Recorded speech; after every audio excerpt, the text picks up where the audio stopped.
The Story of Those Around Me. So I read this one on a whim, just looking for something cute to read, a short 60 chapter banger. Um, just something to cure my boredom, and I think it did its job. I read this one in one sitting until it was 5 in the morning, and I found out I lost all my sleep. And did I regret it? No, it was a good story. The story is broken up into these sort of three little arcs that follow our main protagonists, which are three friends, Mira, Summer, and Jung-ah.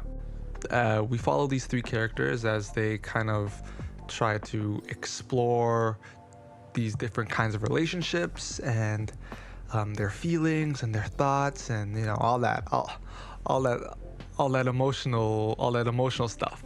And then we see how they grow and learn from those experiences. So I thought I'd just go through generally what happens in each arc and my overall feelings about what happens throughout the story. Spoilers ahead. Okay, so in the beginning, it starts off pretty tame. We get to learn about these girls and their relationships and their friends and how kind of different they are. One's a bit more subdued, one's more career oriented, another is kind of unemployed.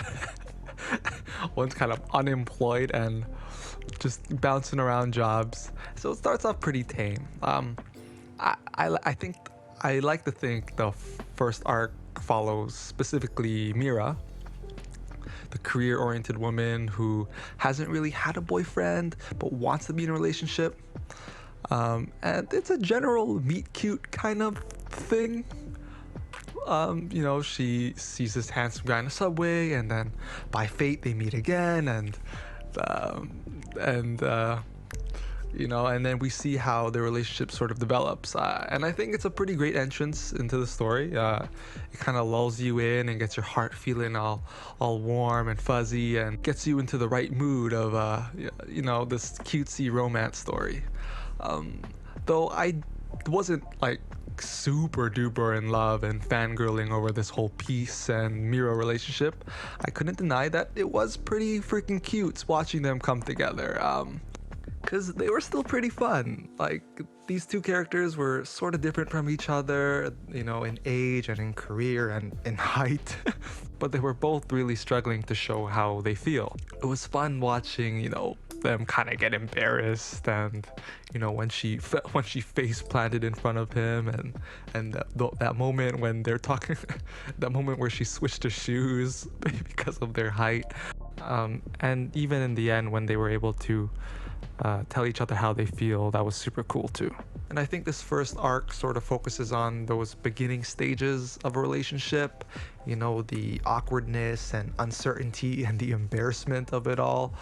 And I like that we can see that through Mira's perspective and her experiences, like when she's texting Peace and she's having trouble finding the words to say, or even in the jealousy that she feels towards Peace's friend. Omyo does a great job of sort of conveying these, I like to think, common feelings that most people have when they have a crush on someone for the first time and they have no idea what they're doing. So yeah, the beginning of the story was pretty good. Like the first 20 or so chapters, it introduces you to the characters and gives you like a little nice warm hug of this relationship coming together. And then 5 minutes later, it punches you in the face. Because we enter into Jung-ah and Jung-sang's relationship arc, and man, this one was pretty tough to read. So going into this one, I'm kind of feeling it out. Okay, these two, they're having relationship issues. All right, I was fully expecting that they would, they would talk it out. Maybe they would communicate a little more. They'd go through these hard times in their relationship, and then they'd be honest with each other, and they would just some way, somehow, I was so fucking sure of it, they would make up and it would be fine. But god damn, was I wrong. yeah, and honestly, I was pretty disappointed. Like, if I was betting money, I would have went all in on the fact that they would stay together. And honestly, by the end of this arc, I was kind of pissed that they didn't, but I think they explained it pretty well why their relationship should probably end, and it's better that way. As this arc kind of progresses, you begin to realize that, oh shit, okay, they're going to break up, and you kind of figure out that this relationship was sort of doomed for a long time, and they were kind of just holding on to it for I guess because they couldn't let go. And in hindsight, it makes a lot of sense because their personalities were never really the best match. He kind of dated Jung Sung kind of dated Jung Ah while I guess he was still sort of in love with another girl, and I guess she did it because sort of on a whim. She was like really nice. This guy kind of came in and swept her off her feet for like a night, and I guess from there that's how the relationship kind of began. And I think what I thought was real tragic about this one is because I think at some point they really did love each other, and I'm not too sure what it was, but those feelings definitely went away. And I like how they sort of explore this transition of kind of falling out of love. And I know it gets a little dramatic with his old girlfriend showing up and his aunt and the whole car accident thing. But was it a car accident? I think it was a car accident.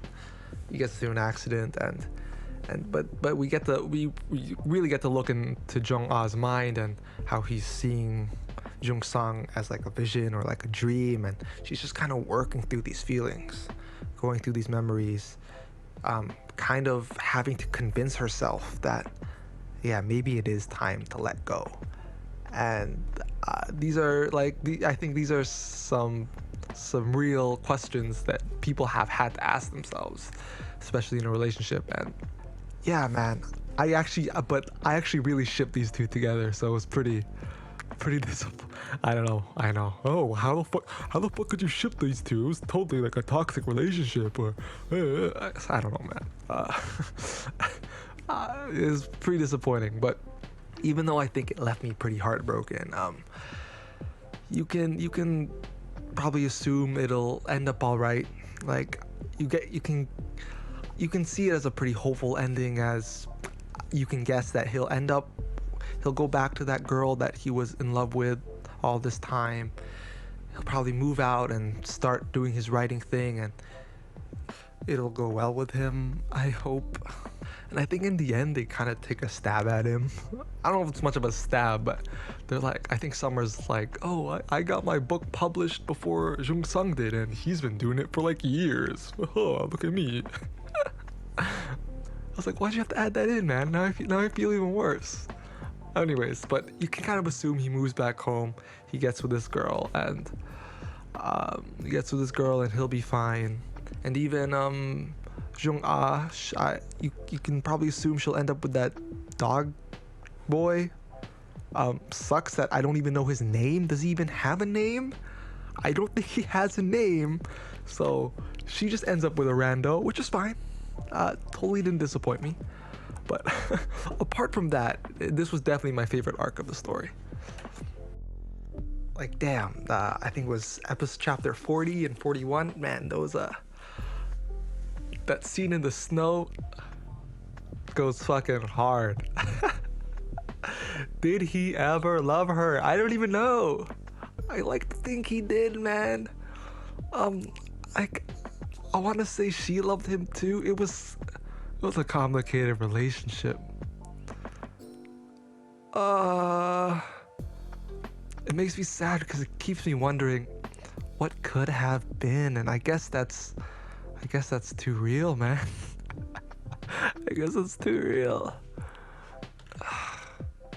Like I'm trying to look for the bright spots, and you're like, oh man, at least she never fell down when walking in the snow.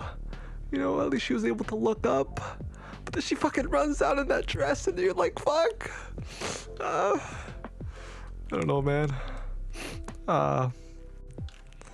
But yeah, I guess that to me is the tragedy of this one, is that I do think it could have worked out, or I do think they could have been really great together, but they couldn't communicate. They just, I guess it wasn't meant to be. I guess, yeah.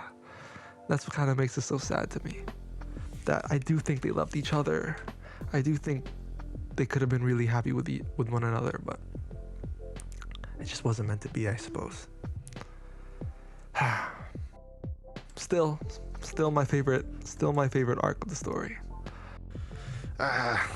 Yeah, anyways, moving on, the third arc, which follows Summer. If the Jung-ah arc was a punch in the face, this one definitely kicked me while I was down. Because I probably shipped Summer with Sun-oh a little more than I should have. Yeah, I know, terrible. But yeah, it follows her kind of trying to find her place in everything. You know, she meets up with her friend and feels like, oh man, maybe I should stop like bouncing around part-time jobs and figure my shit out. You know, my man is doing all the work and everything, and you know, she feels like she could be contributing more, I guess, or she feels like she could be doing more, which is something I can relate to, definitely. But within this sort of struggle she's kind of going through, she connects with Sun-oh, her coworker, and they really hit it off because both of these two are quite similar, you know. I think they're both kind of going through the same things at the moment. And if this was any other story written by someone with a bit of a darker mind, I could totally see the shit going straight NTR and really fucking my day up. But thank God that does not happen. We really get to see Summer be Summer. She's definitely one of the more fun characters to read in the story, and through this arc I really came to respect Summer's loyalty and strength, because she was falling pretty hard for this guy, and man, I could just smell the cheating in the air. It's just, what was pretty sad for me is because I really like Sun-oh and Summer's relationship, and man, I thought they were really great together, and it sucks to kind of see her cut him off like that, but ultimately I do think it was for the best, and I respect Summer's decisions for that. And yeah, one big thing that I really liked about this story was its ability to sort of touch on, I would say, common ideas that show up in a lot of relationships and romances, like the uncertainty of talking to your crush, or the sadness that comes with having to break things off, or even the fear that comes with temptations and doubting your feelings. Though it may not delve into these topics as much as other stories do, or even as much as I would like, I still think it does a relatively simple story. You know, world-renowned relationship guru, because I don't know how many times I was backseat relationshiping these characters. Like, I was yelling at my phone like, Summer, what the fuck? Why aren't you doing this? Do that? You know, if only you communicated better, this would totally went better. You know, if I was in your position, we would not have broken up. Yeah, it had me going a little crazy, but it was a fun read. It was a fun read. I really liked it. It's relatable, emotional, fun, and definitely doesn't make me wish I had a girlfriend. Yeah, 7 out of 10. Fuck.